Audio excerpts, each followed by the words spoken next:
tardes, queridos amigos, queridos socios, compañeros. Empezamos un nuevo encuentro del foro relacionado con la cultura, con el patrimonio jienense. Cerramos así un breve paréntesis dedicado al mundo de la cultura, de nuestro patrimonio provincial.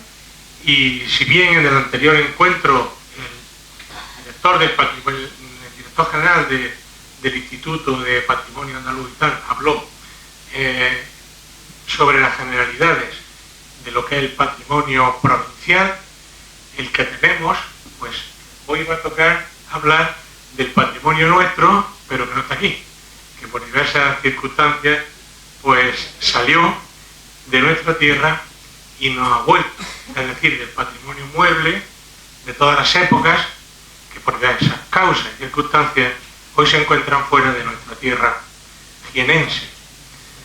Y para ello, pues tenemos a una persona pues muy querida por todos nosotros, porque es archiconocido, miembro del foro y amigo y bueno, conferenciante habitual, persona muy relevante en el mundo del arte, Pedro Galera Andreu.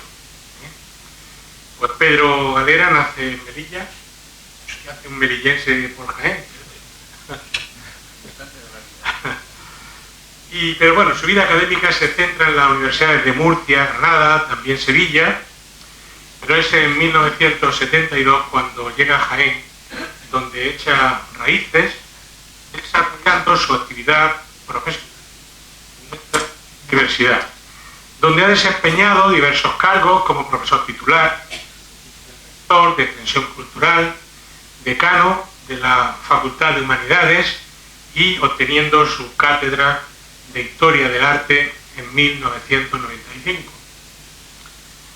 Su actividad profesional se ha centrado en la historia del arte moderno, muy comprometido con el patrimonio artístico y arquitectónico de nuestra tierra, siendo hoy pues un referente ineludible al respecto. Fruto de su actividad de estudio, de investigación, en su amplio, nos deja un amplio legado bibliográfico, habiendo publicado numerosos libros sobre historia del arte, la obra de Vandelvira, las catedrales de Vandelvira, el Renacimiento, el arte medieval, los siglos XVI, XVII principalmente. Igualmente es autor de numerosas publicaciones, trabajos y artículos. Reconocido conferenciante, es referente igualmente en lo que se refiere a una de las grandes obras de nuestro patrimonio, la Catedral de Jaén. Su prestigio personal y profesional le ha llevado a asumir responsabilidades como consejero director del Instituto de Estudios Jienenses, académico de la Real Academia de Bellas Artes de San Fernando de Madrid, y a formar parte de entidades y asociaciones relevantes en nuestra provincia en materia cultural, como son pues, la Real Sociedad Española de Amigos del País y el Foro, la Sociedad Económica de Amigos del País y el Foro Jaén de Opinión y Debate. Es un honor, Pedro, tenerte como compañero del foro. En todos los que formamos el foro nos sentimos muy honrados de gozar con tu inestimable colaboración, tus siempre sensatas aportaciones y, por supuesto, tu amistad, porque eres una gran persona. No quiero quitarte más tiempo, amigo Pedro, tienes la palabra. Empiezo yo de abajo. Muchas gracias, Alfonso, que aunque formamos parte de una familia, porque estamos dentro de esta casa que es el foro, pero lógicamente pues siempre es un placer y una gran satisfacción el que hablen bien de uno, ¿no? Voy a pensar que voy a decirlo. Bueno, entrando en materia. A lo mejor a algunos les sorprende el título que yo le he dado a esta charla, a esta conferencia, Patrimonio Errante. Errante, pues claro, sí, sabemos lo que significa, ¿no? Algo que efectivamente se mueve, que va de un sitio para otro y sobre todo, desde luego, claro, que no reside aquí, que estuvo aquí pero ya no está aquí. Generalmente mis colegas críticos que abordan estos temas suelen darle el título generalmente de expolio, utilizan mucho el término expolio.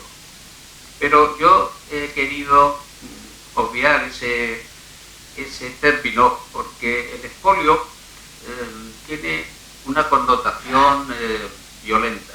Realmente el expolio, la Real Academia, la primera acepción que da de la palabra expolio es robo. Y lo que yo quiero hablar aquí no es precisamente de obras robadas, ni de obras destruidas, bien sea pues, por accidentes naturales, o bien sea por los efectos incluso del hombre, como son generalmente las guerras, ¿no? Que es una de las causas que más ha dañado o más ha causado más pérdida en el patrimonio. Yo me voy a referir a arte, patrimonio que ha desaparecido, pero con el consentimiento de sus dueños.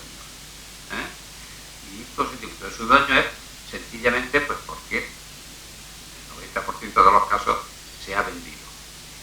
Ojo, tampoco quiero con eso estigmatizar a los que han vendido sus obras de arte, porque es también muy humano y muy comprensible que en determinadas circunstancias pues hay que hacer caja y bueno, así de ahí se venden las cosas.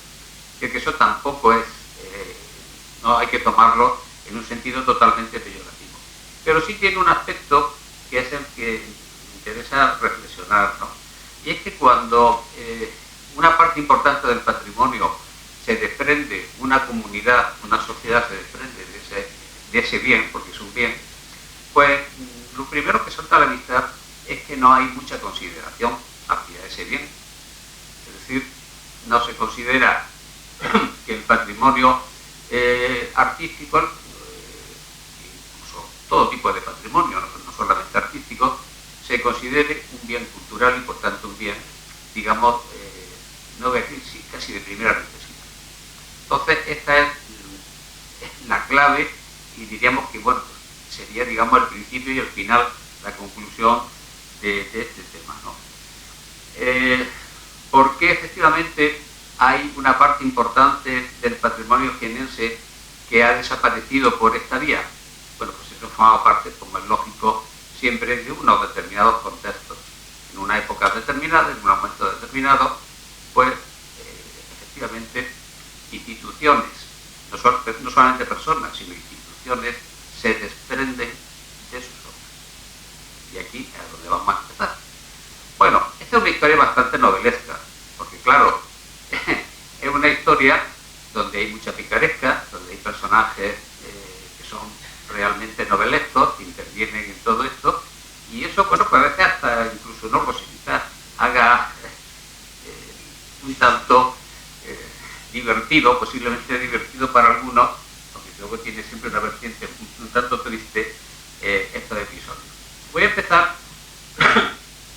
con una pieza que no es de Jaén, pero que es un ejemplo de los más claros, de los más notorios, de cómo, en este caso, una familia tan linajuda como la casa de Medinaceli, el duque de Medinaceli, se desprenden de un bien de una gran categoría, como era el patio de este palacio, un castillo-palacio que hay en el norte de la provincia de Almería, Vélez Blanco, ¿no?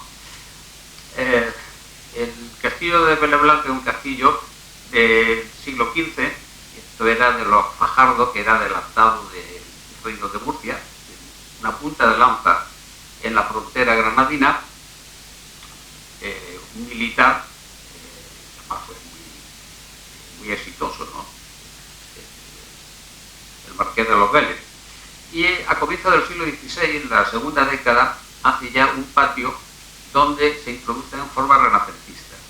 Es el segundo patio importante desde el punto de vista del Renacimiento, junto con el de la Calahorra, con el cual además estaba emparentado.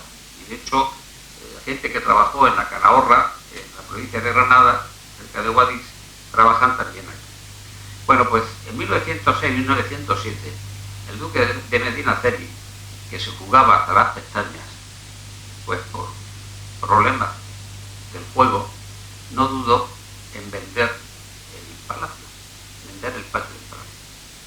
Y aquí aparecen ya estos personajes que son los buitres, que en este caso es un anticuario francés, que compra todo el patio, no me acuerdo cuánto eran, pero eran un montón de cajas y un montón de kilos de mármol, que lo embarca en Cartagena, que se los lleva a París, a la espera de que acuda quien ya sabía más o menos que podía acudir, que eran en aquellos momentos los grandes multimillonarios norteamericanos. Hay personajes que son muy conocidos, ahora hablaré de ellos, norteamericanos, que son los que se encargan de comprar estas piedras. Y así es como de París un día se embarca todo el patio y un señor que se llama Blumenthal, que era un magnate del petróleo, en la Quinta Avenida de Nueva York, en una mansión enorme, montó el patio. Lo montó deformándolo, porque el palacio, el castillo de Vélez Blanco, el patio no es regular, no tiene una forma cuadrada, tiene una forma irregular, pero él la cuadró, hizo un cuadrado perfecto. Y con esas características, tal cual, como Blumenthal era además uno de los promotores, uno de los benefactores del Metropolitan de Nueva York, saben que los grandes museos norteamericanos no son estatales. Allí todo es particular, es privado. Y el Metropolitan está hecho con la suma de colecciones particulares. Y uno de esos grandes coleccionistas fue director, tuvo un cargo importante al frente del Metropolitan, que era este Blumenthal.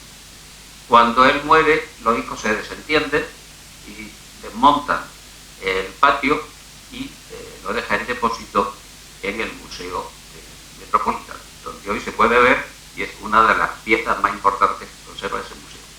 Aquí está montado con una estructura regular, cuadrada, pero ya digo que esa no es la estructura original del castillo de Vélez Blanco, sino la que el propio Blumenthal hizo en su casa. Pero bueno, ahí lo tienen, ¿no? Una primicia del Renacimiento en España, posiblemente la segunda o tercera pieza importante que se hace en este país, y miren dónde fue a parar por vicio del juego.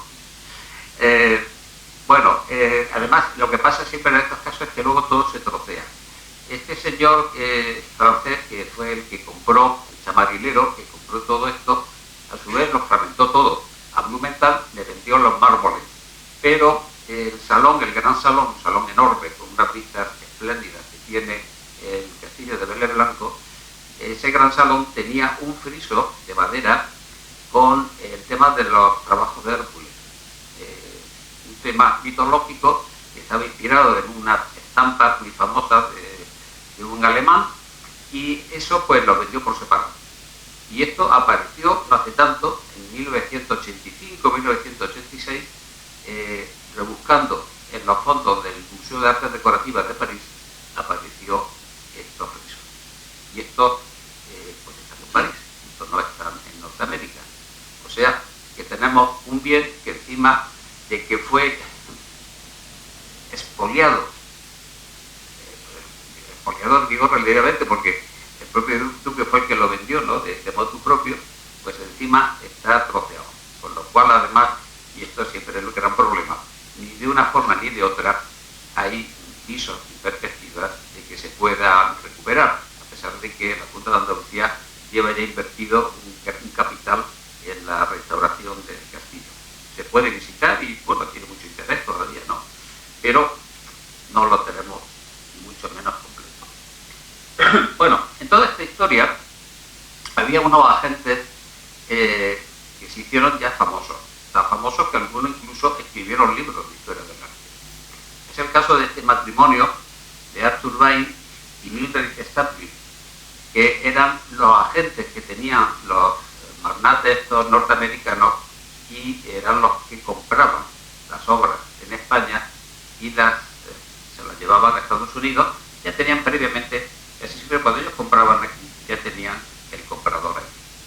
Por cierto, uno de los grandes compradores de este matrimonio es un personaje que anoche algunos lo veían en la televisión, el famoso ciudadano Kane, William Ramsford Hearst, el magnate de la prensa, que tenía en Xanadu, la película se ve, y tiene al final 3.000 piezas de arte que están catalogando cuando él muere, y hay un momento incluso que en la película dicen, y entre las cosas que tiene 4 techos españoles, es decir, 4 techumbres españolas. Yo estoy casi seguro que en la casa de Sanadú, del ciudadano Key, había posiblemente alguna pieza de Jaén.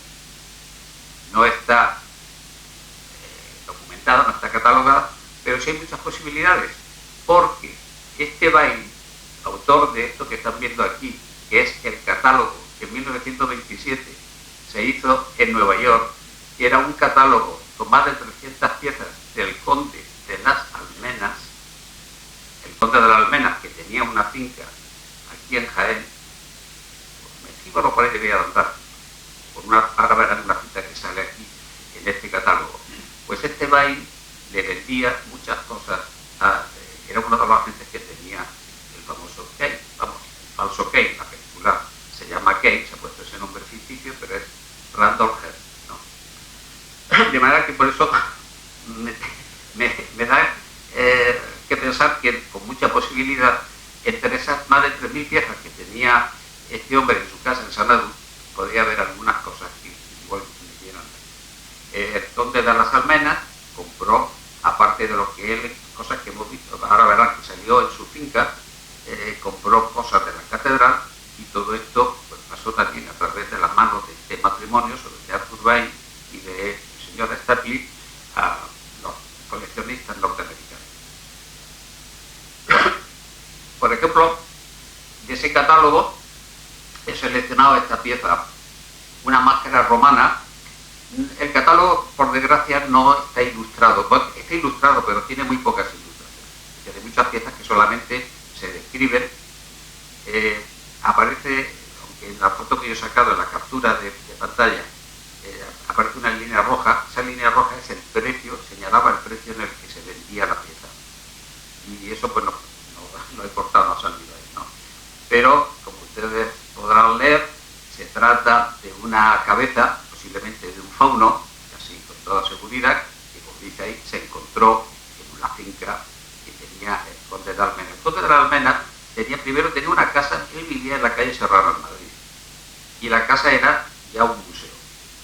Tenía una cantidad de piezas extraordinarias, tantas que efectivamente se permitía el lujo, fuera porque también lo necesitara o que no lo necesitara porque quería hacer negocios, y aliado con este personaje con Bain, pues organizó esta moneda, esta venta, esta subasta en Nueva York en el año 27. Y hay más de una subasta que hace el propio conde de las Almenas. Bueno, pues ahí como se describe, es una cabeza que debe ser la cabeza de un fauno, por como describe la oreja puntiaguda y tal. Y además tiene un detalle muy curioso, dice que estaba coloreada en tierra roja. Esa tierra roja, por eso digo que la finca tenía de estar por ahí, porque la encontró en su propia finca. Tiene que estar entre Mengíbar, que es una zona muy rica arqueológicamente, o incluso un poco más al norte, ¿no? Tenemos datos suficientes. Este es otra pieza muy curiosa. A mí me cuesta mucho creer que esto es Vandelvira, pero curiosamente el conde de las Almenas, con su agente, la subastó en Nueva York como piezas de Vandelvira. Se trata de unas columnas que forman parte de un retablo que se ha desmembrado, no sabemos ya el retablo de dónde procede, pero sí insiste mucho en la descripción que es Vandelvira. Esto, por un lado, es interesante porque para que en 1920 y tanto Vandelvira fuera ya, digamos, tuviera fama, ¿no? Fuera divulgado fuera de Jaén, nada menos que ya en Nueva York, pues se quiere decir que efectivamente ya era un arquitecto que se conocía y que se estimaba, ¿no? Aunque desde mi punto de vista creo que no es exactamente Vandelvira. Pero sí son buenas piezas del Renacimiento, del siglo XVI, puede ser de otro artista de ese momento, ¿no? Bueno, simplemente han sido unos pequeños botones de muestra de estos personajes.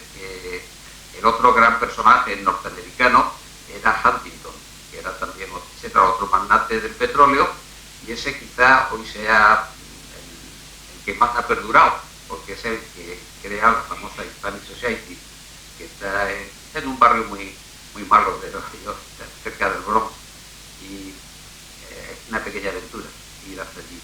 Y está además, estaba muy maltrecho. Hace unos años yo lo visité y coincidió que al año siguiente desembarcó en España con todas las obras, porque tiene obras maravillosas, tiene obras de Velázquez, de Zurbarán, de todos los mejores pintores, ¿no? Y desembarcó en España, sobre todo Sorolla, tiene mucho Sorolla, y desembarcó en España para recaudar fondos, para poder restaurar la Hispanic Society. Pero es uno de los sitios que, bueno, para un español que vaya a Nueva York, yo les recomiendo que la visite obligada. Aunque ahí tendrán pues, una colección magnífica de todo este patrimonio de todo nuestro país que está ahí.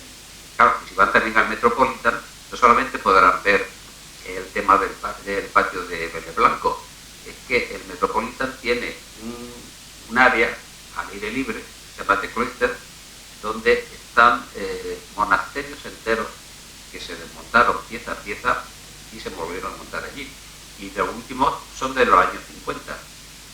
A raíz de la firma del acuerdo entre Estados Unidos y España, en el toma y daca, pues algunos conventos, algunos monasterios medievales, todos góticos, fueron a parar a The Cloister de Nueva York.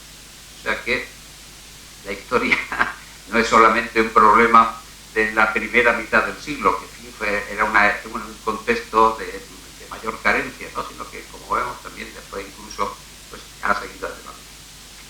Bueno, sabido es que uno de los principales acervos patrimoniales que tiene Jaén es el mundo arqueológico, ¿no? Tanto el vivero como las colonizaciones, es decir, la presencia de romanos sobre todo, hay también fenicios, como se sabe, incluso griegos. Bueno, pues de todo eso, todos esos riquísimos yacimientos que hay en Jaén, una parte muy selecta hoy están en el Museo Arqueológico Nacional. Y han llegado al Museo Arqueológico Nacional, yo creo que por fortuna, por lo menos están bien localizados, no se han perdido, podrían haber tenido peor suerte, simplemente por ventas que se han hecho por parte de quien los ha descubierto. Este, por ejemplo, es un tesoro que aparece en el término de San Esteban del Puerto, que se llama Perochito, Cortijo, una finca que hay.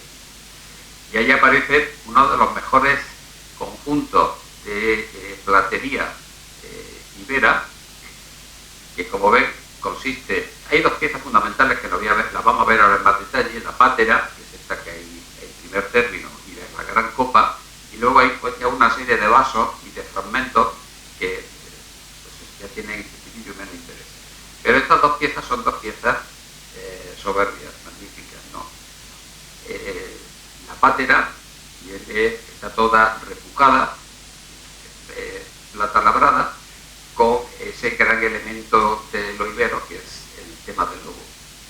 El elemento, como sabemos, gracias a los estudios de nuestros arqueólogos, que es un elemento, una especie de tótem, ¿no? del pensamiento y de las creencias iberas, que ocupan el fondo del vaso. Y el otro, la copa, es un trabajo muy fino, con unas labores ornamentales en el borde y en el pie de la copa, que revela influencia más bien ya de tipo romano. Otro hallazgo también muy importante son estas cabezas de animales fantásticos. Son también lobos, parece. Volvemos otra vez con el tema del animal totémico de los iberos, que es lo que se conoce como los bronces de Maquis. Maquis es, como saben, un cerro que hay enfrente de Mengíbar. Cuando vamos por la autovía, el que queda a mano derecha, que tiene una ermita, es la carretera que va hacia Villargordo, y es uno de los principales yacimientos arqueológicos que ha habido en Jaén. Este sí ha sido expoliado, y aquí sí viene bien los expoliados, porque se han dedicado muchos aficionados y otros que iban simplemente por negocio, y han sacado tantísimas piezas. Yo en Granada he visto en casas de algunas personas que culturalmente son importantes, piezas maravillosas, de maquis. Maquis, y luego otro yacimiento que hay ya en el pueblo, pero el camino hacia Andújar, por allí, ahí hay otro yacimiento muy importante. Bueno, esto es lo que están viendo en la provincia de Maquis, son fragmentos de, no sé cómo se llama exactamente, pero esto que le ponían a los carros de guerra, donde se enganchan, tiene unas anillas, tiene uno donde pasan el tiro del carro, ¿no? que va a la vez que tira. Y claro, como es lógico, una cosa ya del siglo IV antes de Cristo, pues imagínense con el tiempo que tienen, bastante bien dentro de lo que cabe, lo que ha llegado hasta nosotros. Son piezas estimadísimas dentro del punto de vista tanto artístico como sobre todo como documentación arqueológica. Pero de todas las piezas arqueológicas que hay en el Museo de Madrid, posiblemente una de las mejores, las más perfectas, es el famoso Hércules, que procede de Alcalá la Real. Esta pieza se descubrió, si conocen Alcalá, cuando entramos justamente a Alcalá, entrando desde Alcaudete, esta Consolación, que esto está la patrona, ¿no? Bueno, ese convento, como se claustró con la desamortización de Mendizábal, pasó a manos de un particular. Y ese particular encuentra esta pieza. La pieza pasa a manos de un cuñado suyo. Este cuñado, que era abogado, tiene casa en Madrid, y a través de toda esa serie de combinaciones llega al Museo Arqueológico Nacional. El director del Museo Arqueológico Nacional tiene noticia de la pieza, la ve, la estima mucho y se la compra a buen precio. Se pagó bien. Es una pieza muy pequeñita, pero una pieza de una gran perfección. Es una réplica a pequeña escala de una de las esculturas de uno de los más famosos escultores griegos, Mirón, el del Discópolis, que es un Hércules que había hecho él para el templo de Samos. La pieza está mutilada, bueno, porque es lógico, ¿no? Siempre con las labores del campo y de la tierra, pues, por desgracia pierde. Pero aún así todo, una pieza, como digo, estimadísima. Tengo que decir que aquí estaríamos ante un caso de relativa recuperación. El Museo Arqueológico Nacional no creo, completamente seguro, que no va a devolver esta pieza. Pero sí al menos hemos conseguido que temporalmente la Universidad de Jaén, hace 2 años, la tuvo durante 2 meses puesta. O sea, que pudimos verla. Y en Alcalá la Real el ayuntamiento también recuperó la pieza y la tuvo expuesta en el 2010, me parece, otro pequeño tiempo, ¿no? Bueno, es lo único que afortunadamente es una manera, como luego concluiremos al final, de poder revertir este tema de las ausencias, ¿no? Otra pieza similar, también romana, es este Mercurio, Hermes, que apareció en el término de Peralejo, que es el término de Cazorla. Y es otra pieza pequeña, como en el caso anterior, son piezas que forman parte del ajuar doméstico. Pero ojo, por la calidad que tiene, esto nos da idea de que se trata de ajuares para villas romanas, que tuvieron que ser muy, muy importantes. Es decir, personajes que lógicamente tenían un poder económico importante.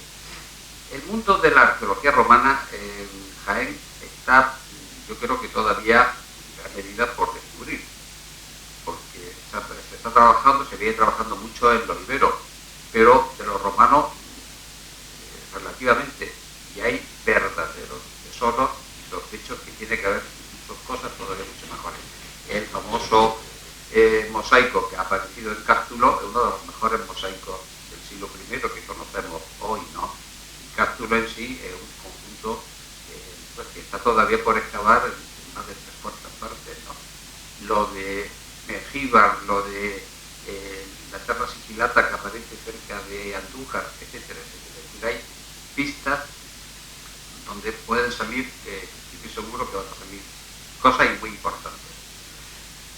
Bueno, ya saben que hasta hace unos años apareció un fragmento del foro en la Magdalena.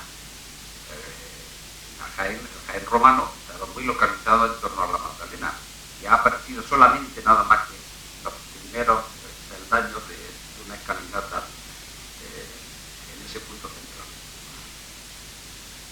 Otro yacimiento importante, por ejemplo, es este que aparece en el Cerro de la Horca, que está en Toya, terminó de Tear del Cerro. Ahora mismo, si mal no recuerdo, porque esta ha sido una adquisición reciente del Museo Arqueológico Nacional, esta ha sido, yo creo que ha sido del año, fue del año 50 o del año o algo posterior, pero esto es sencillamente una deuda tributaria. Otra forma, muchas veces por las que llegan las cosas también.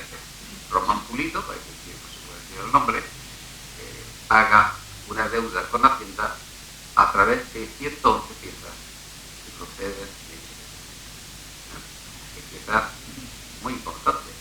Estas dos son dos cráteras espléndidas de figuras rojas sobre el fondo negro del siglo IV a.C., que son de importación, son piezas importadas directamente de Grecia.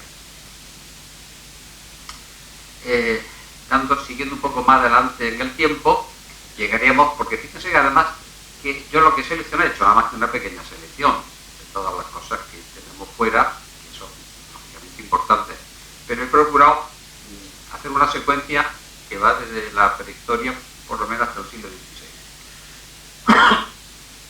El mundo visigodo, es decir, ya después de la caída de Roma, pues el tesoro más importante que hay del arte visigodo es el conjunto de Guarrazar, que apareció en Toledo con las famosas coronas de rey.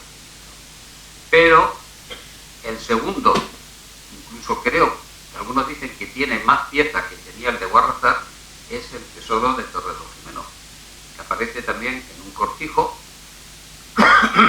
cerca del pueblo, donde el labrador que lo descubre, pues el hombre pues vio aquello, no sabía qué era, y como la orfebrería visigoda es muy llamativa porque está hecha con una técnica que se llama de camujones, es decir, los visigodos hacen como unas celdillas de oro y en esas celdillas encajan piedras preciosas o semipreciosas, pues llamamos camujones, ¿no? Técnica de camujón. Pues las piedras se las sacaron y los hijos de este labrador jugaban con las piezas en la calle. Esto lo vio Cazorla, que por cierto es uno de los mejores arqueólogos y el mayor experto en arte visigodo, que era de Jaén. Era hijo de unos maestros, pues, su apellido, Camp, ya sabes, suena en catalán, pero los padres eran unos maestros que estaban en Fuensanta de Marzo. Y Camp Cazorla, que estudió en el Centro de Estudios Históricos junto con todos los grandes, con Robert Moreno, etcétera, pues él fue testigo. Yo he leído un diario suyo que está inédito, donde él cuenta cuando ve cómo descubre a los niños jugando con las piezas, que llama la atención, y que pues, se recupera. Pero el tesoro de Torredonjimeno, a diferencia del de Guarrazar, que está junto, que se ha conservado junto, pues está disperso.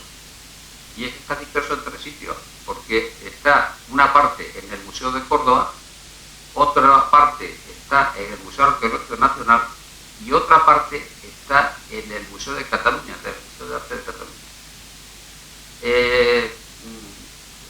La cultura tosiriana hace unos años consiguió, y tuvo una gran aventura, consiguió reunir por réplica todo el conjunto y lo tuvo expuesto en el castillo. Otro ejemplo por el cual vino a hacer tener esperanza y que hay un cambio de sensibilidad muy notable, ¿no? Esto sí que es importante. Aquí traigo 3 piezas sitios donde está ahora mismo distribuido el tesoro. Esa es la técnica de Cabujon, es muy llamativa. Las cruces son cruces siempre de tipo griego, porque ya saben que los visigodos eran cristianos de la tradición ortodoxa, especialmente la parte oriental de Europa. Y la técnica del Cabujon es también una técnica que va muy relacionada con todas las tradiciones de los pueblos tribales, pueblos de las estepas, ¿no? Y llegamos al Mundorre. Y aquí tenemos otro gran sorpresón y otra gran pieza, el famoso jarrón de hornos. Miren, estos jarrones, que son jarrones que miden generalmente más de 2 metros de altura, son piezas excepcionales de la cerámica vidriada. La cerámica vidriada es una cerámica técnicamente muy laboriosa, porque lleva 3 cocciones distintas. La primera, lo normal, después otra para darle el vidriado y otra para darle el dorado. Esto se especializó el reino nazarí, porque los nazaríes, una de sus grandes fuentes de riqueza económica era precisamente la venta, el negocio de estos jarrones, que eran piezas absolutamente de lujo. Hoy no se conservan nada más que una docena escasa de estos jarrones. Hace unos años la Alhambra consiguió en una exposición reunir los 12 jarrones que existen en el mundo. Uno de esos 12 jarrones apareció en hornos, que es el que aparece a la izquierda. Y además, si se fijan, yo lo he puesto intencionadamente, es el más parecido, tanto en las medidas como en la decoración, al gran jarrón de las gacelas, que es una de las piezas más brillantes que tiene el Museo de la Alhambra. Este se conserva en la Alhambra. Los jarrones están, si alguno quiere hacer turismo de enamorado de la cerámica, tiene que viajar al Hermitage de San Petersburgo, al Museo Nacional de Estocolmo, al Museo, una iglesia que hay en Palermo, entre otros sitios. O sea que se trata de piezas, como ven, extraordinarias, muy suntuosas y que se encuentran dispersas por el mundo entero. Esto también apareció labrando el campo. Un tal José Maño se llamaba. El hombre que la descubrió, encontró aquello, solamente le rompió una parte del asa con el arao y con muy buen criterio el hombre se lo llevó al cura. Y entonces el cura no tuvo mejor ocurrencia que ponerlo a la entrada de la iglesia para agua bendita. Y entonces le puso una tapa metálica y allí echaba el agüita. Pero le dieron el soplo a un pájaro de estos que son, lo llamo yo, los buitres un poco, ¿no? A un tal José Amat, alias el relojero de Yecla, y se plantó de Yecla en hornos y por 30 duros compró el jarrón. Se lo llevó al Museo Arqueológico Nacional por el que le pagaron 3.000. Y no solamente le pagaron 3.000, sino que lo hicieron caballero y le dieron títulos, porque lo consideraban un gran benefactor de la cultura. Habían contribuido cuando realmente, debo decir que el jarrón en la iglesia hubiera estado bien conservado. Seguro porque haciendo su función de mantener el agua bendita, pero bueno, hubiera llegado perfectamente, ¿no? Pero bueno, se vio así. Lógicamente, las autoridades, ya digo, lo recompensaron extraordinariamente a este personaje que se dedicó, lógicamente, a hacer más trapicheo y más negocios de este tipo, y ahí está. Claro, esto tampoco hay quien lo mueva. Yo he intentado varias veces a ver si de algún modo, lo mismo que se trajo el Hércules, y lo tuvimos ahí en la universidad un par de meses, pero que no cae. Y bueno, sería, lógicamente, de esas cosas que uno siente, ¿no? Me gustaría que, lógicamente, los vieneses pudieran tener esta pieza, a ver, se puede ver en la exposición en Madrid, esta pieza está permanentemente puesta. Pero bueno, hay que ir a Madrid, claro. Y no solamente eso, sino que apareció también, aunque esto no sabemos si es de horno, porque no se sabe el sitio exacto nada más se sabe que es de un pueblo de Jaén. Pero es otra pieza extraordinaria, el de la izquierda, el azul. Es una pieza de azulejo, de un zócalo, que es muy parecido, por eso lo pongo al lado, a otro que es archiconocidísimo, el famoso azulejo Fortuny, porque era del pintor Mariano Fortuny, vivió en Granada un tiempo, como saben, ¿no? Y trabajó allí. Y era un enamorado del arte nazarí y compró muchas cosas del arte nazarí y también permitió algo. Y este azulejo, el Fortuny, está en el Instituto Galicia de Don Juan, que por cierto es un sitio que poca gente conoce y es un museo extraño y muy interesante. Tiene piezas muy interesantes. Bueno, es hoy considerado la pieza de Jaén, también se considera como una de las mejores piezas de su género. Este también tiene su pequeña aventura, porque esto está en manos de un señor, como digo, de un pueblo de Jaén, que no sé exactamente su nombre, pero sí que pasó a manos de un hermano suyo que vivía en Novelda, y la pieza emigró desde Jaén hasta Novelda, en Alicante, y desde Novelda fue como el Museo Arqueológico Nacional le echó el ojo y lo pudo rescatar y fue para ver. O sea que, como ven, por eso lo he titulado agarrante esta charla, porque realmente algunas piezas han viajado a lo suyo, ya tienen su historia. Y otra de las rarezas y de las piezas realmente interesantes que tienen que ver con el mundo islámico, aunque esto es un híbrido entre cristiano e híbrido, son las llamadas puertas de sagrario. Bueno, hoy saben que el sagrario es generalmente un tabernáculo que se coloca en el altar de las iglesias, o tiene una capilla específica después del Concilio de Trento, porque se le dio mucho culto al cuerpo sacramentado. Pero en la Edad Media el sagrario era una alacena que se abría en la pared del presbiterio y se cerraba con esta alacena.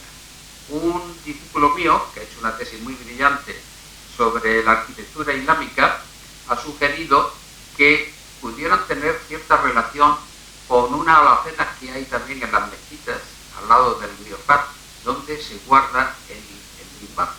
Aquí son más grandes porque el mimbar es un púlpito que se mueve, que se transporta, ¿no? Esto es más pequeño, está nada más que para conservar la custodia. Pero lo curioso es que este elemento, que se propaga mucho en la Baja Edad Media, generalmente todos adoptan esta fórmula híbrida, las cosas peculiares de nuestra condición, peculiares del arte español, ¿no? Donde se combina lo gótico con lo llamado mudéjar. A mí no me gusta mucho la palabra mudéjar, yo prefiero morisca, porque son técnicas de carpintería morisca, todas esas lacerías, ¿no?, que ven ahí. Pero si se fijan, la cenefa de las dos puertas laterales que están en el Museo Arqueológico Nacional y que proceden de la Catedral de Jaén, que fueron vendidas, que aquí interviene la mano del conde de las Almenas, pues eso lleva en letras góticas una antífona que, lógicamente, esa antífona va referida al misterio de la Eucaristía. O sea, esta cosa tan peculiar, tan extraña, que no hay ningún país en Europa donde se dé la mano el Islam y el cristianismo de esta manera, ¿no? Y esta combinación de estilos, claro, de gótico y de morisco. El detalle grande que aparece a la derecha es la única puerta que pueden ustedes ver en Jaén. Lo que pasa es que no es tampoco de las cosas que más se visiten, pero merece la pena. Es la Santa Capilla de la iglesia de San Andrés. En la Santa Capilla, ahí está todavía empotrada en la pared una puerta preciosa. Yo he sacado nada más que el detalle central, pero tiene las cenefas en letras góticas muy bonitas, ¿no? Y es madera dorada. ¿Cómo vamos de tiempo? Pues, y aquí les traigo otra sorpresa, porque ha sido una sorpresa para mí. Hace unos años, no tanto, ahora como 5 o 6 años, me invitaron a un congreso en Zúrich, en Suiza.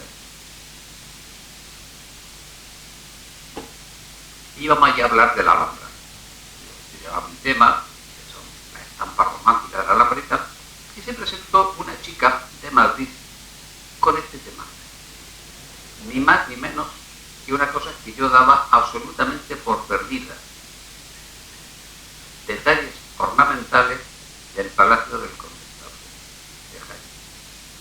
Ese zócalo que ven ahí de azulejos, esto fue comprado por otro personaje que también le daba al juego, Naredo, que era un personaje que era artista, era restaurador, hizo una gran fortuna y se hizo un palacio que merece también la pena verse porque es muy curioso. Es una obra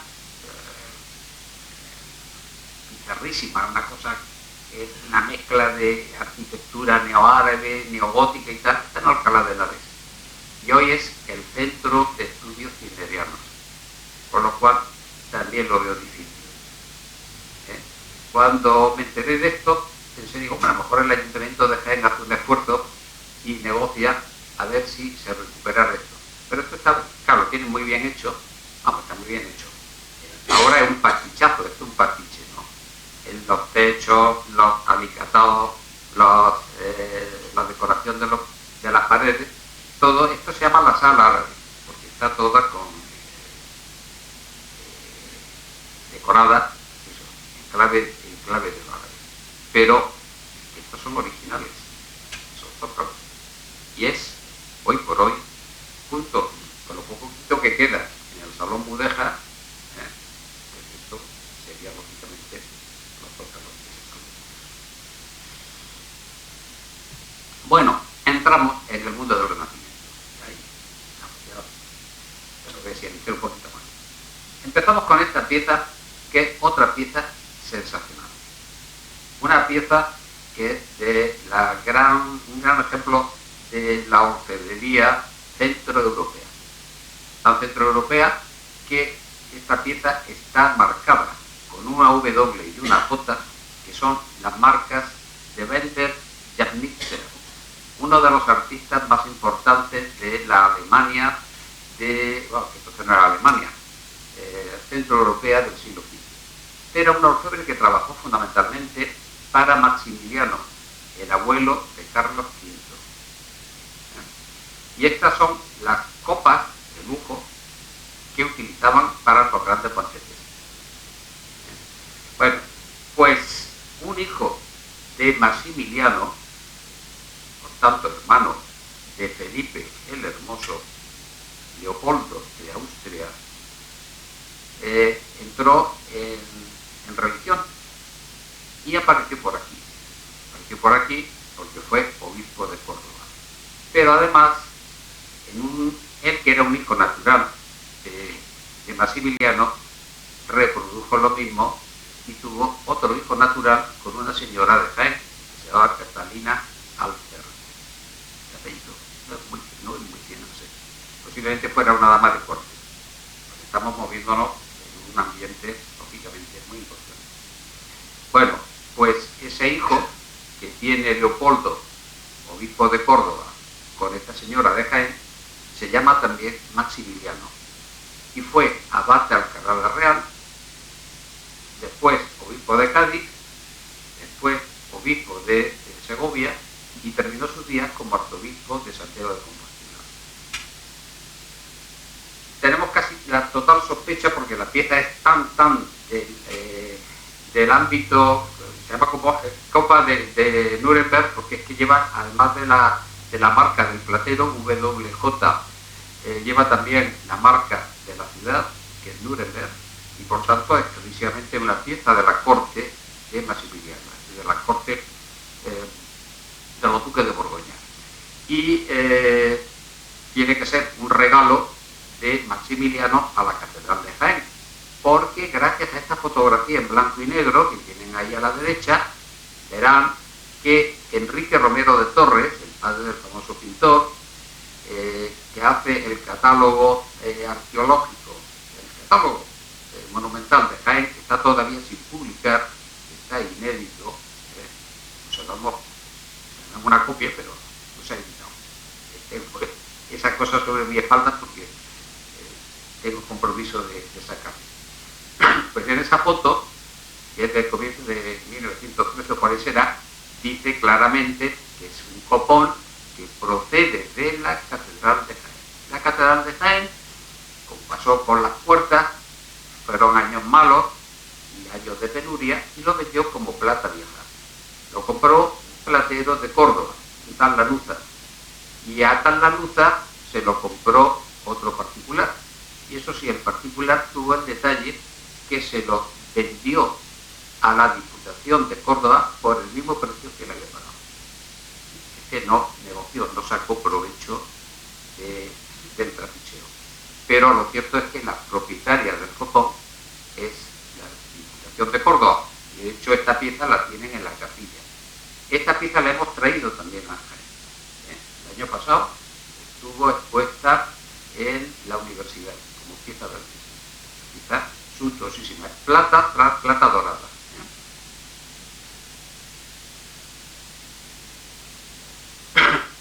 Y el siguiente capítulo sería el del personaje más ilustre del Renacimiento de Jaén, y yo creo que de toda la historia de Jaén, ¿no?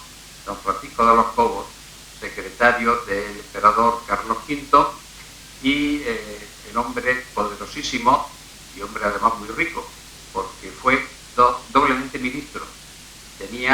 Llevaba la presidencia del Consejo de Indias y el Consejo de Italia. Los consejos eran el equivalente a los ministerios. Estos eran los más potentes que había en aquel momento. Y un hombre que tiene una fortuna y un poder increíble. Bueno, pues nuestro Francisco de los Cobos, que aquí aparece retratado por un pintor flamenco, Mabús, que es un gran pintor en ese momento, que está ilustrando su cruz de santiaguista. Por supuesto, este retrato no está en España, está en la colección Paul Getty, que es justo muy cerca de donde tenía el famoso ciudadano Kane su casa, en California, y una de las mejores colecciones de arte que existen en el mundo. Bueno, pues Cobos, como saben, todo su empeño, él quiso ser profeta en su tierra, esa cosa tan difícil, y quiso hacer de Úbeda un gran centro. Proyectó una universidad que no se llegó a construir, pero sí la famosa iglesia del Salvador, que era su panteón real. Y para El Salvador juntó una serie de piezas extraordinarias. Unas buscadas por él y otras que le venían de regalo, porque Cobos no compró cosas, cargó cosas a Tiziano, a grandes pintores, pero la mayor parte de las cosas que tenía eran regalos, porque una cosa que se practicaba, que estaba perfectamente admitida en la sociedad del siglo XVI, es el do des, te doy para que me des. Lo llamaremos nosotros sencillamente una corruptela. Pero era así, ¿no? Y fruto de esas donaciones, pues ahí tienen por pronto esas cabezas espléndidas, que son unas cabezas mucho relicarios, que se correspondían a las famosas 11.000 vírgenes de Colonia. Había una tradición que en Colonia, en esa ciudad alemana, allí habían existido las 11.000 vírgenes. Y es un regalo del propio emperador. El propio emperador le regaló un cáliz de oro también, y más regalos a Cobos. Otras cosas posiblemente ya las adquiriera él. Por ejemplo, la tabla que aparece a la izquierda de un flamenco de Van Aels, que es un pintor muy importante del siglo XVI, de los primitivos flamencos.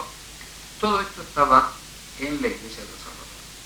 Y todo esto pasó, como es lógico, a la casa de Medinaceli. ¿Por qué? Pues porque Cobos, que era de la pequeña nobleza, muy pequeña, muy escasa. Él ya se casó con una Mendoza precisamente para adquirir timbre, porque aunque él formaba parte de eso que se llama la nobleza administrativa, pero en el siglo XVI y el siglo XVII, entre la nobleza, los nobles de sangre, de tradición, miraban por encima del hombro a estos que eran unos beneficios, y como era doblemente odiado porque era rico, porque tenía mucho poder, y porque encima, claro, él quería presumir también de nobleza. Lo más que consiguió fue ser adelantado de diócesis de Toledo, en Cazorla.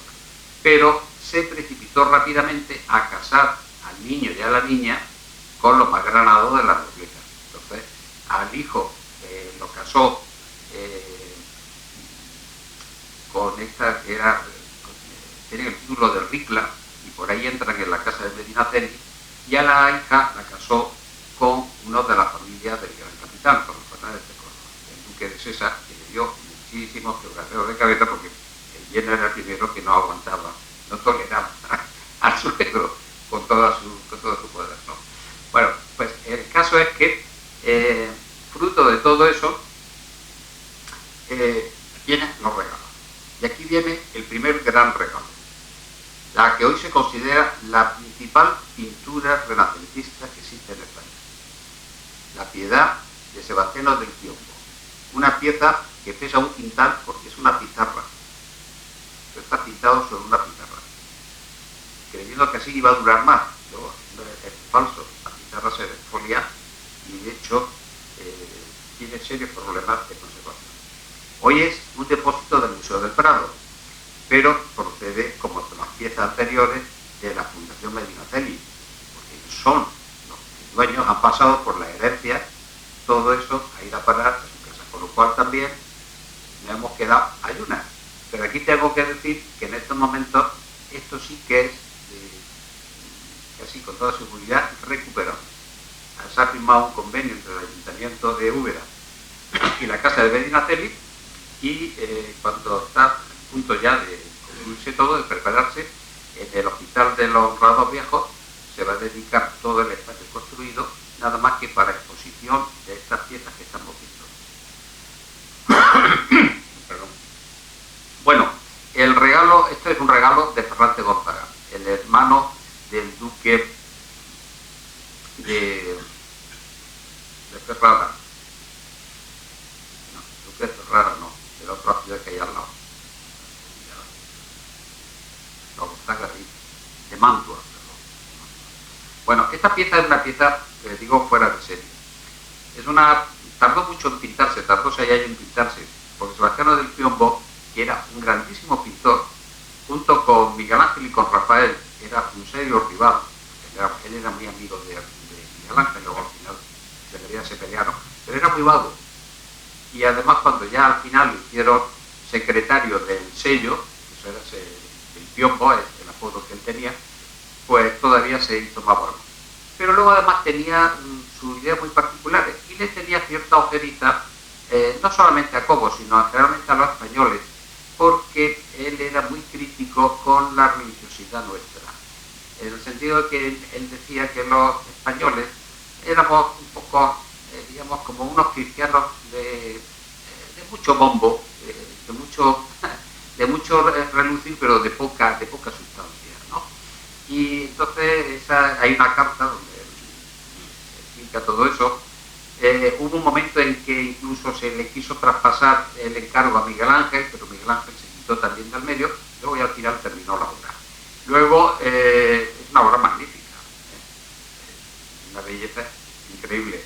Y luego además al final el Piombo cedió ante las exigencias y las circunstancias del que iba a ser regalado.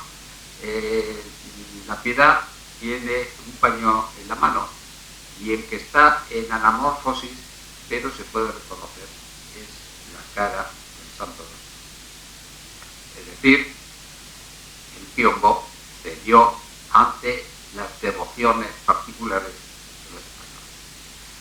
Y el otro gran regalo, pues es el único Miguel Ángel que existe en España. Con eso está dicho todo, ¿verdad? Es una pieza que se ha discutido mucho, se creyó que era un regalo de la República Veneciana, pero ya se sabe con más exactitud que esto viene nada menos que del mismo fondo de los Medici. Y es otra contribución, otro regalito por la ayuda que le presta Cobo a través del emperador en defensa de uno de los Medici de segunda década, tercera década del siglo XVI, que se vio en un aprieto porque había sido expulsado en una lucha con un hermano suyo. y el apoyo de las tropas imperiales le hizo recuperar el poder a este Medici. Entonces sabemos que en el inventario de la casa Medici se describe un San Giovannino, un San Juanito, que coincide punto por punto con las características de esta pieza. Y esto es lo que hoy a los especialistas italianos le ha inclinado a pensar que se trata de esa pieza que ha desaparecido de los inventarios de la familia Medici. Claro, ha desaparecido. ¿Y dónde está? Pues coincide con todo esto y hay que pensar que fue el regalo que se hizo. A la izquierda es la foto antes del 26. Cuando está in situ, está puesta en el retablo, es pequeñita, ¿no? El retablo del Salvador. La pieza, como saben, sufrió mucho en la guerra, se tiró, se rompió, se le pegó fuego y con mucha paciencia y con una gran investigación, hace 15 o 20 años empezó la restauración de esta pieza en los talleres italianos, y este es el aspecto que tiene. La cabeza no es muy afortunada, porque la cabeza fue lo que más sufrió, pero bueno, aún así es el Miguel Ángel, el San Giovannino de Miguel Ángel, que va a presidir esa sala que yo he dicho que va a entrar en funcionamiento. Esperemos que dentro de poco tiempo, y que podamos ir en peregrinación a Úbeda a poder ver todo ese tesoro, este conjunto de los... Y ya voy terminando con una pieza que esto ya es más reciente. Esto ya no estamos hablando de las penurias, bueno, nunca se sabe, todas las penurias de los años 20, porque esta pieza se vendió hace 9 años, de una casa que está muy cerca de donde estamos nosotros, a través de unos marchantes, una galería de Madrid. Se llevó a subasta, no salió en subasta en principio porque había dudas, de un piombo magnífico, del piombo, pero el Instituto de Arte de Chicago echó el ojo y por 300.000 euros se le dio. Claro, es que la primera impresión que da es que sea una copia de esta que hay a la derecha, porque veis que es calcada. Esta que hay a la derecha está en el Museo del Prado y es un encargo que hizo el embajador Vic, un embajador español que había en la Santa Sede en 1516.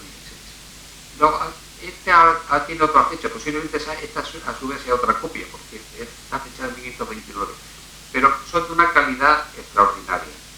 Y como digo, hubo un titubeo, la subasta no salió a la primera, pero en una subasta posterior en Londres la compraron los norteamericanos para el Instituto de Chicago. Y ahí está. Y esto ha salido hace 9 años. Claro, estaba en una casa particular. Luego es lo que voy a decir. Una propiedad particular y claro, puede hacer de su derecho, ¿no?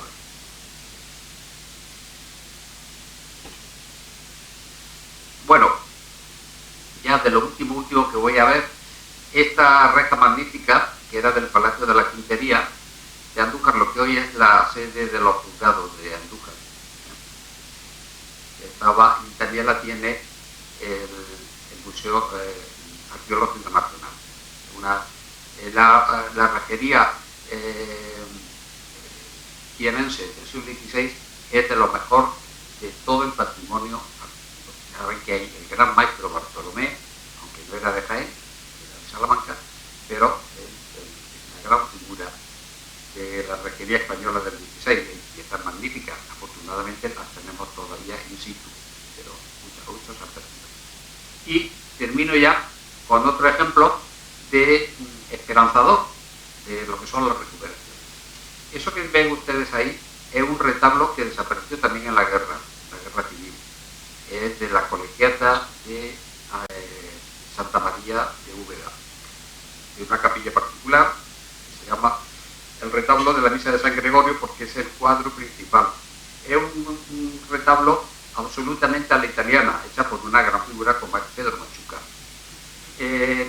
La pieza, creo que se dice, bueno, se destruyó parcialmente, pero se salvó la tabla que hay, que cierra, la que está en la parte superior. Y esto fue a parar en un batiburrillo que hay en la Catedral de Valencia, donde se recogieron piezas de arte de toda España, fruto del proceso devastador de la guerra. Y un colega mío, que pobre ya murió en el año 80 y tantos, pues a través de la revista de López de Sosa se fijó y se dio cuenta que estaba allí, que era esa tabla que es también de Pedro Machuca, pero está inspirada en un cuadro de Sebastián del Piombo.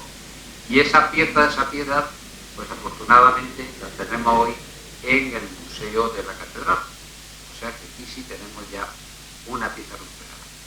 En resumen, como ven ustedes, por desgracia, hay que pensar que la mayor parte de todo este patrimonio no se va a poder recuperar. Queda el consuelo de que gran parte de él está en museos nacionales, con lo cual no está perdida, pero hay que ir a verla ahí. Pero también tenemos la esperanza de que el cambio de mentalidad que hay en estas últimas décadas, donde lógicamente hay mayor preocupación por los problemas patrimoniales de los bienes culturales, pues hace que con presión, como es lógico, como tiene que hacer estas cosas, algunas vayan retornando otra vez a la gente. De manera que hemos de ser un poco optimistas y ver todavía, si no el vaso medio lleno, por lo menos con un cuarto. Nada más. Muchas gracias.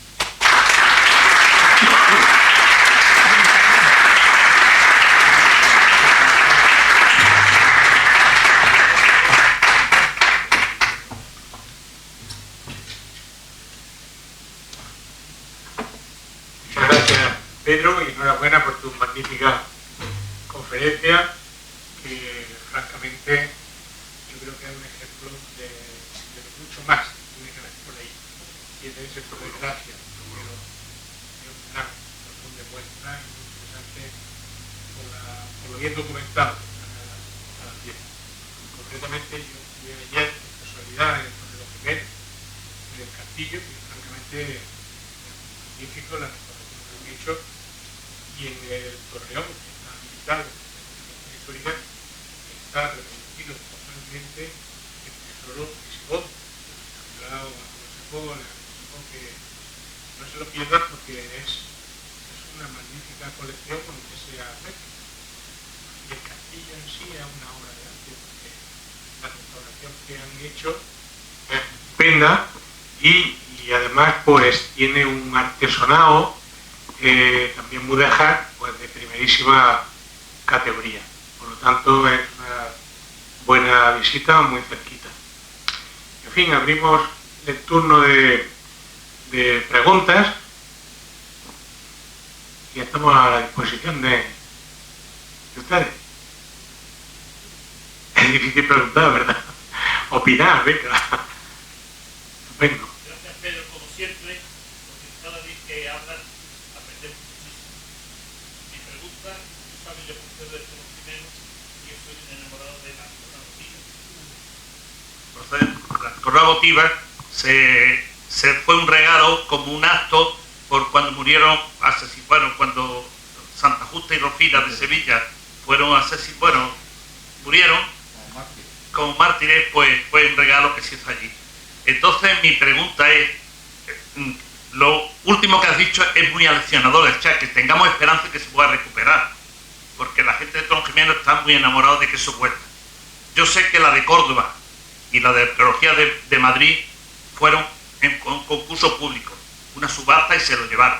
Pero tengo entendido, que es mi pregunta, que la de Barcelona fue que se las mandaron allí para reparar y se quedaron con ellas. Eso me gustaría, si tú tienes conocimiento de algo de eso, porque ahí sería más fácil que volvieran otra vez a Torreo Jiménez. Gracias. No te lo puedo yo decir porque no lo sé exactamente si se dieron esas circunstancias.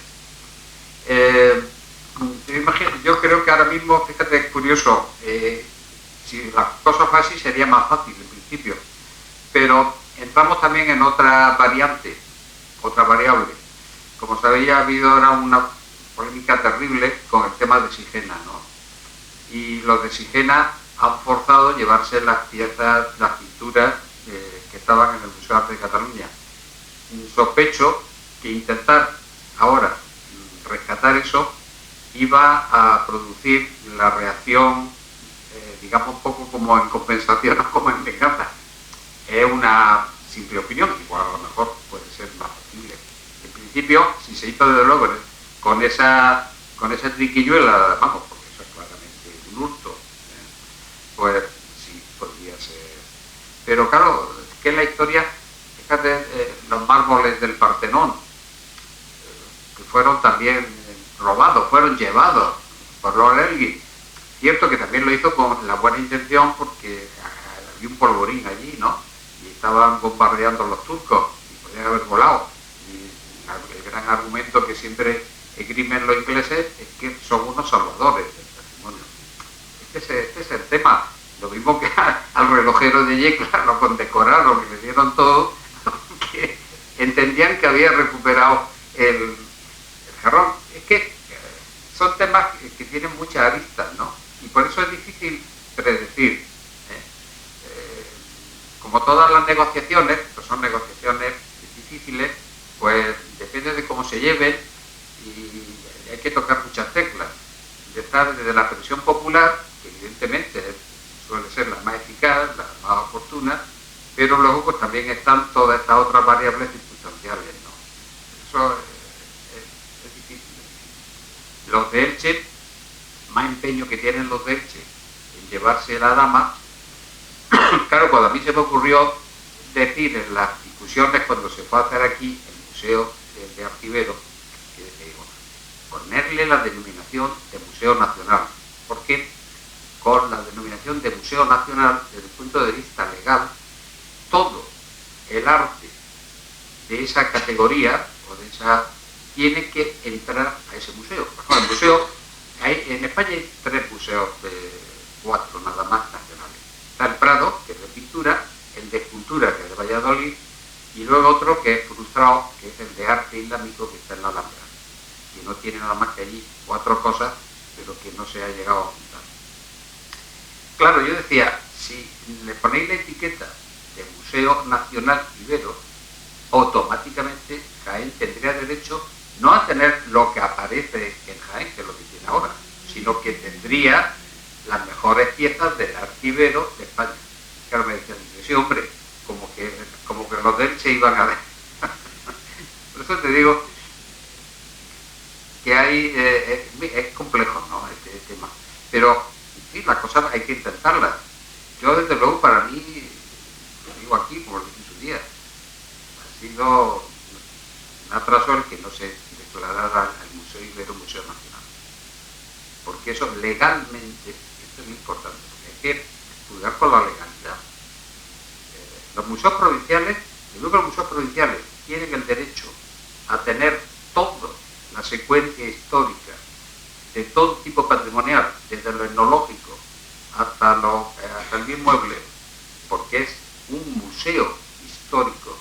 El museo provincial, su misión es contar la historia. Todos los museos históricos, su visión fundamental es transmitir la historia en imágenes a la sociedad. Este es el principio definidor. Pues, por esa misma regla de 3, evidentemente, el Museo Nacional tiene que hacer lo mismo.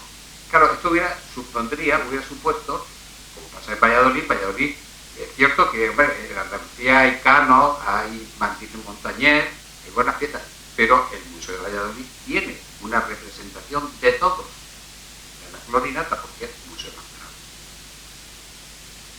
Esto hubiera sido un gran acicate, además desde el punto de vista turístico, etcétera, etcétera, ¿no? Porque todo el entusiasta, el seguidor del archivero, peregrina entonces a Jaén a ver eso. Se le ha dado el título de internacional, y yo creo que dice poco, porque el archivero es nacional, el internacional, no sé. Bueno, hemos desviado del tema. ¿Más preguntas?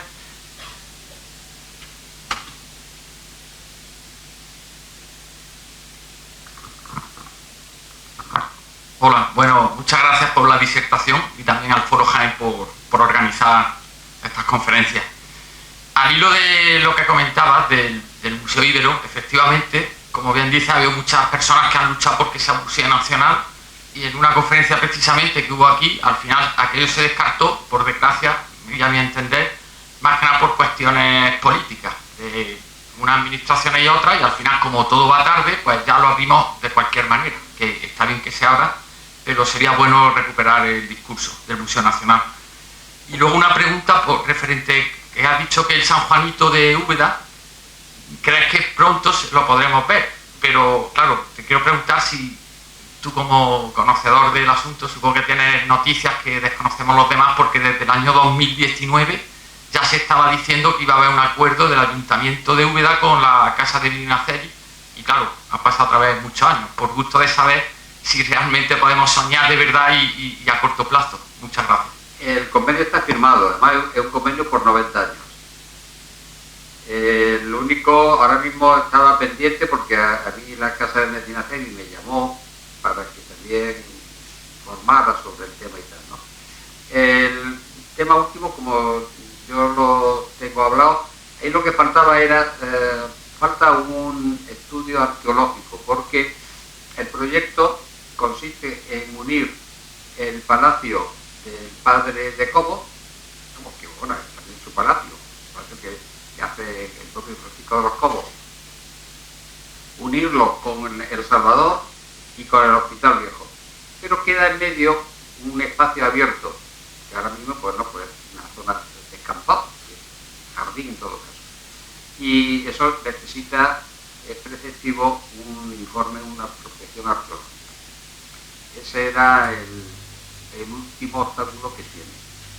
El proyecto, yo lo he visto, el proyecto de la sala ya está hecho, lo han hecho unos arquitectos de Toledo, o sea que sí puedo decir que está la cosa bastante avanzada.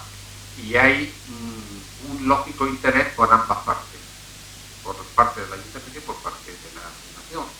El Ayuntamiento, obvio decirlo, le interesa mucho, lógicamente, tener todo ese tesoro allí. Y los de la Casa de Medinaceli, porque ellos explotan el palacio.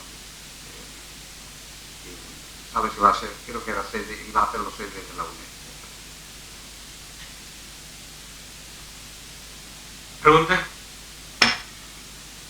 Podría contar una anécdota muy simpática. Resulta que en Bailén, en la iglesia de la Encarnación, pues en una caja fuerte, muy bien cerrada y custodiada, está la banda de la Laureada de San Fernando de General Castaño. Y eso es la original. Junto también con la medalla de la batalla. Solamente se conservan muy poquito.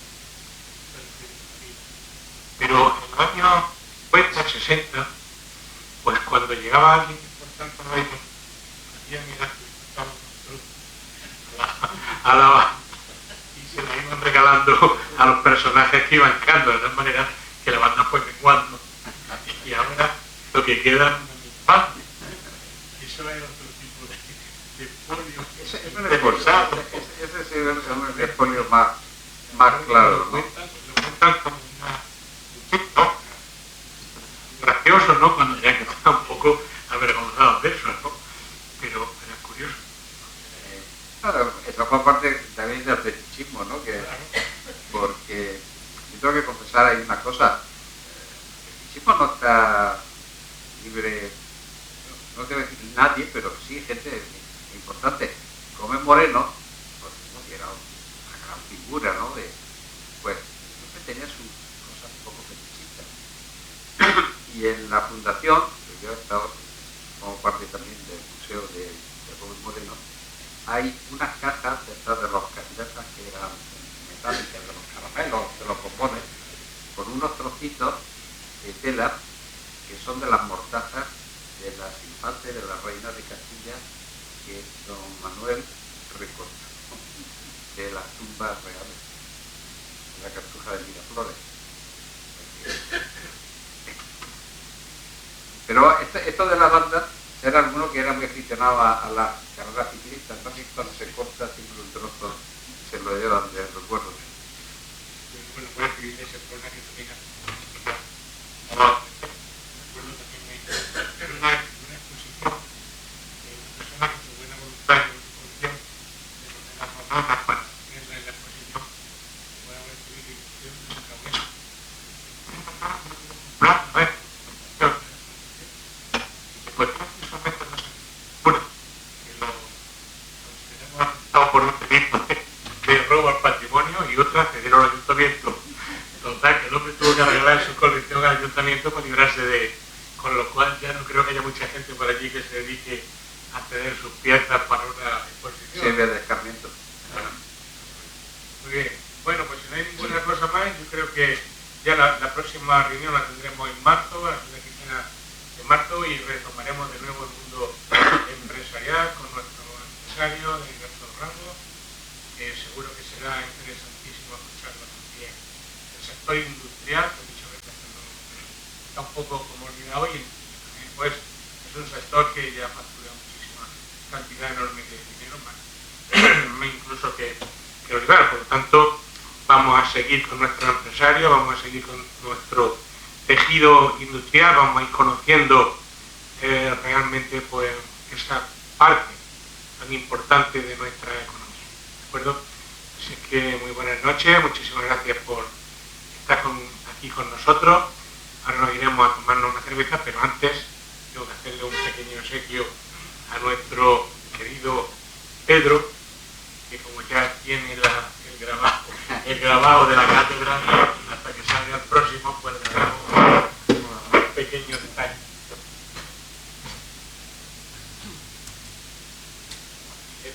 Esto es un pollito que es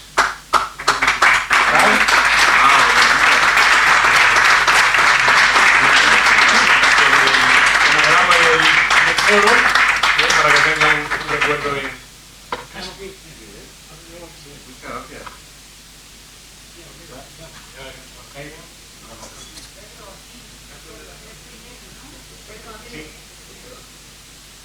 Inauguro una serie.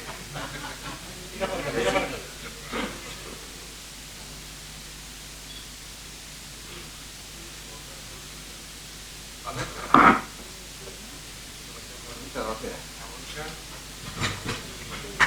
Hasta la próxima.